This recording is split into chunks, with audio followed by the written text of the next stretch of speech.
اعوذ باللہ من الشیطان الرجیم بسم اللہ الرحمن الرحیم۔ گروی جانور پر سواری کرنا، اس کا دودھ پینا درست ہے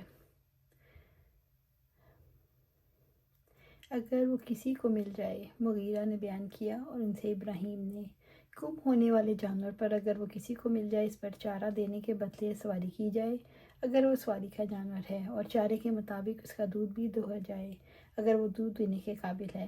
ایسے ہی گروی جانور پر ہے۔ نبی صلی اللہ علیہ وسلم نے فرمایا، گروی جانور پر اس کا خرچ نکالنے کے لیے سواری کی جائے، دودھ والا جانور گروی ہو تو اس کا دودھ پیا جائے۔ آپ صلی اللہ علیہ وسلم نے فرمایا، گروی جانور پر اس کے خرچ کے بدل سواری کی جائے، اسی طرح دودھ والے جانور کا جب وہ گروی ہو تو خرچ کے بدل اس کا دودھ پیا جائے، اور جو کوئی سواری کرے یا دودھ پیے وہی اس کا خرچ اٹھائے۔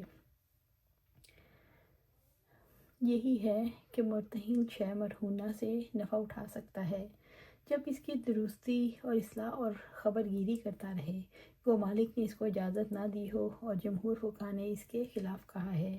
مرتہن کو شے مرہونہ سے کوئی فائدہ اٹھانا درست نہیں۔ اہل حدیث کے مذہب پر مرتہن کو مکان مرہونہ باوز اس کے کہ حفاظت و صفائی وغیرہ کے رہنا، اسی طرح غلام لونڈی سے باوز اس کے نان اور پاچا کی خدمت لینا درست ہوگا۔ جو بلا گروی کے بطور قرض حسنہ ہو۔ طحاوی نے اپنے مذہب کے تائید کے لیے اس حدیث میں یہ تعویل کی، اس سے مراد یہ ہے راہین اس پر سواری کرے اور اس کا دودھ پیے اور وہی اس کا دانہ چارہ کرے۔ یہود وغیرہ کے پاس کوئی چیز گروی رکھنا۔ عائشہ رضی اللہ تعالیٰ عنہ نے بیان کیا کہ آپ صلی اللہ علیہ وسلم نے کچھ مدت ٹھہرا کر ایک یہودی سے غلہ خریدا، اپنی زرہ اس کے پاس گروی رکھی۔ آپ صلی اللہ علیہ وسلم نے اس یہودی سے جو کہ 30 صاع قرض لیے تھے اور جو زرہ گروی تھی، اس کا نام ذات الفضول تھا۔ بعضوں نے کہا آپ صلی اللہ علیہ وسلم نے وفات سے پہلے یہ زرہ چھڑا لی تھی۔ ایک روایت میں ہے آپ کی وفات تک وہ گروی رہی۔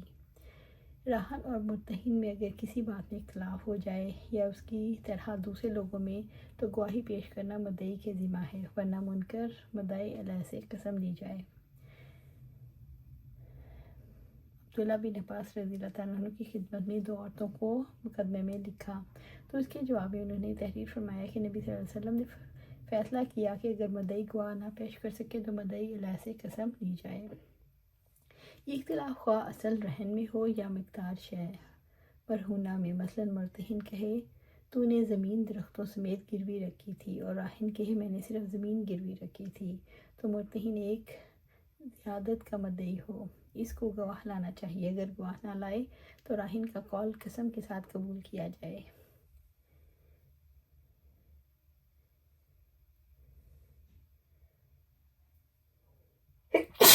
الحمدللہ۔ عبداللہ بن مسعود رضی اللہ تعالیٰ عنہ نے کہا، جو شخص جان بوجھ کر اس نیت سے جھوٹی قسم کھائے کہ اس طرح دوسرے کے مال پر اپنی ملکیت جمائے تو اللہ تعالیٰ سے اس حال میں ملے گا کہ اللہ تعالیٰ اس پر غضبناک ہوگا۔ اس ارشاد کی تصدیق میں اللہ تعالیٰ نے سورۃ آل عمران میں یہ آیت نازل فرمائی، وہ لوگ جو اللہ کے عہد اور اپنی قسموں کے ذریعے دنیا کی تھوڑی پونجی خریدتے ہیں۔ آخر آیت تک انہوں نے تلاوت کی۔ ابو وائل نے کہا، اس کے بعد اشد بن قیس ہمارے گھر تشریف لائے، پوچھا ابو عبد الرحمن ابو مسعود نے تم سے کون سی حدیث بیان کی؟ انہوں نے کہا ہم سے حدیث بالا ان کے سامنے پیش کر دی۔ اس پر انہوں نے کہا انہوں نے سچ بیان کیا، میرے ایک یہودی شخص سے کنویں کے معاملے میں جھگڑا ہوا، ہم اپنا جھگڑا لے کر آپ صلی اللہ علیہ وسلم کی خدمت میں حاضر ہوئے۔ آپ صلی اللہ علیہ وسلم نے فرمایا تم اپنے گواہ لاؤ ورنہ دوسرے فریق سے قسم لی جائے گی۔ میں نے عرض کیا پھر یہ تو قسم کھا لے گا اور جھوٹ بولنے پر اسے کچھ پرواہ نہ ہوگی۔ آپ صلی اللہ علیہ وسلم نے فرمایا جو شخص جان بوجھ کر کسی کا مال ہڑپ کرنے کے لیے جھوٹی قسم کھائے تو اللہ تعالیٰ سے وہ اس حال میں ملے گا کہ اس پر نہایت غضبناک ہوگا۔ اللہ تعالیٰ نے اس کی تصدیق میں آیت نازل کی۔ اس کے بعد انہوں نے وہی آیت پڑھی، جو لوگ اللہ کے عہد اور اپنی قسموں کے ذریعے تھوڑی پونجی خریدتے ہیں۔ یہ آیت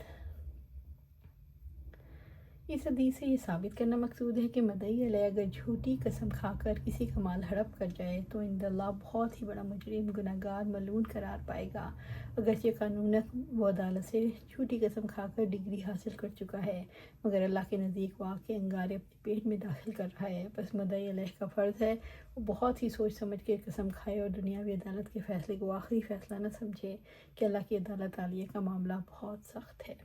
اللہ سبحانہ تعالیٰ سے دعا ہے قرآن و سنت پر عمل کرنے کی توفیق دے، اس پر جمع دے اور جنت الفردوس کے اعلیٰ مقام پر اپنے پاس گھر عطا فرمائے، آمین یا رب العالمین۔